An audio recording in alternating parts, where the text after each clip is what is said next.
What if you could plant yourself in someone's mind and never leave? Not by chasing, not by being louder, but by triggering something deep inside them without them even knowing. Because obsession isn't born from perfection, it's born from contrast, from absence, from a kind of presence that lingers long after the moment ends. We call this an emotional imprint. Not a memory, a mark. You don't stay in their head because of what you said. You stay because of what they felt. And today, I'm going to show you exactly how to do that. Not with manipulation, not with cheap tricks, but through 5 forbidden psychological patterns that activate primal memory loops, the kind that make people crave you, even in silence. Use these wisely, because once they feel it, they'll never forget you. Part 1. The reverse highlight effect. Most people think, if I want to impress, I need to show my best side. But here's the twist. That's exactly why they get forgotten. Real obsession isn't built on perfection. It's built on contrast. You don't pull someone in by shining too bright. You do it by revealing your shadows first, then letting your light surprise them.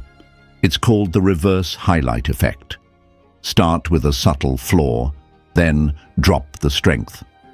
Example: on a date, instead of flexing, say, I used to overthink every little thing, still do sometimes, but I've learned to channel it into building things that last. In a keynote, begin with a failure you once hid, but now own. Online, share a past struggle, but do it with controlled self-awareness, not emotional dumping. The power is in vulnerability, but only when it's paired with quiet confidence. Because when you show you've fallen and risen, you're no longer just likable, you're unforgettable. Part 2. The delayed mirror technique. Influence isn't loud, it's subtle. And this technique, used by world-class negotiators and emotional geniuses, is almost invisible to the untrained eye. It's called the delayed mirror technique. Step 1. Observe. Really observe. Energy, tone, pace, emotional undertone. Don't just listen. Feel what's under the words. Step 2. Hold the space. When they express something real, pain, excitement, frustration, don't react immediately. Let it land. Let them feel heard before you say a word. This is emotional pacing. You're not just replying, you're synchronizing. Step 3. Reflect with intention. After a few seconds, reflect their emotion back, calibrated to your voice, tone, and body language. Not imitation, resonance. Someone says, I'm just exhausted from work lately. You pause, then respond softly. Sounds like you've been carrying more than most people see.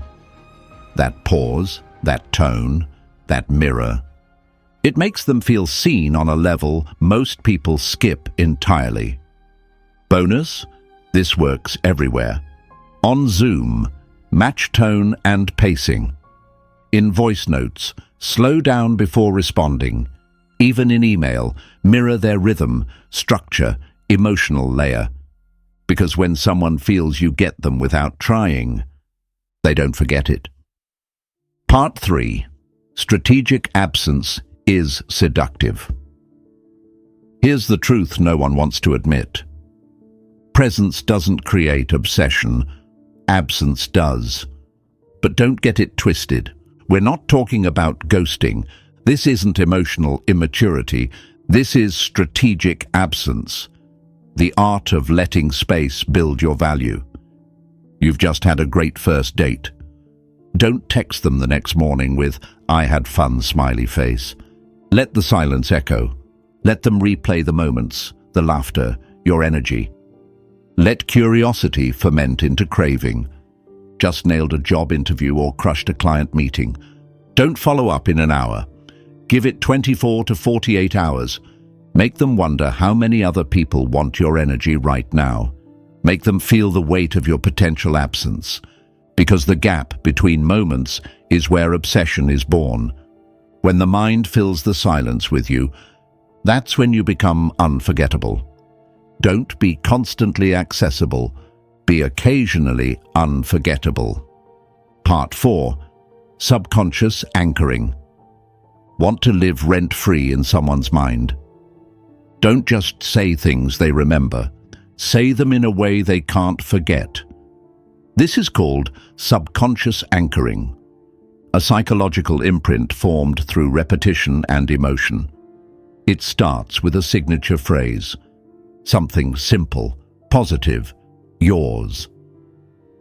You know what I love about this? Or, this reminds me why I never settle. But here's the real trick. You don't just anchor with words, you anchor with tone, with rhythm, with the feel of your presence. A certain warmth in your voice, a slight pause before the phrase. Eye contact that lands the meaning. Done right, this creates an emotional fingerprint only you can trigger. Over time, every time they hear something similar or feel that same emotion, their mind returns to you. But don't overuse it. This isn't a magic spell. If you repeat it too often, too obviously, it becomes robotic. Anchoring must feel effortless, natural, like gravity, not manipulation, when it's real. You don't just stick in their memory, you shape it. Part 5. Future Pacing Fantasy. Want to know the ultimate move? Stop trying to impress in the moment. Start planting yourself in their future. This is future pacing fantasy, a method where you speak not just to the present, but to the possibility of what's to come. You don't say, "I'm fun." You say, "Imagine us getting lost in a strange city and finding that one hidden spot no tourist knows about." Now you've entered their imagination. And if you're in their imagination, you're in. But here's where it gets strategic. There are 3 types of fantasies that create obsession. Adventure fantasy dash. Imagine skydiving together and arguing about who screamed louder. It creates excitement. You become the adrenaline. Tranquility fantasy. Picture this: rainy morning, good coffee, no phones, just peace. Now you're their safe space. Achievement fantasy dash. What if we actually built something big, something people remember? You become a symbol of legacy. And here's the final twist. Pause. Let them continue the fantasy. Let them add the color, the detail, the location. Because when they do, their brain starts believing it was their idea all along. And nothing sticks harder than the ideas we think we created ourselves. That's not just connection. That's psychological imprinting. Part 6. Obsession comes from contrast. Let's break the illusion. Obsession doesn't come from being perfect. It comes from contrast, from unexpected rhythms, from the emotional space you don't fill. Think back to every move we've covered. You revealed a flaw, then flipped it with strength. That's contrast. You mirrored emotions, but only after waiting. That's pacing. You disappeared at the peak of connection. That's space. You anchored feelings with a tone, a phrase, a moment. That's repetition with control. You whispered your way into their future. That's imagination, fueled by restraint. It all comes down to this.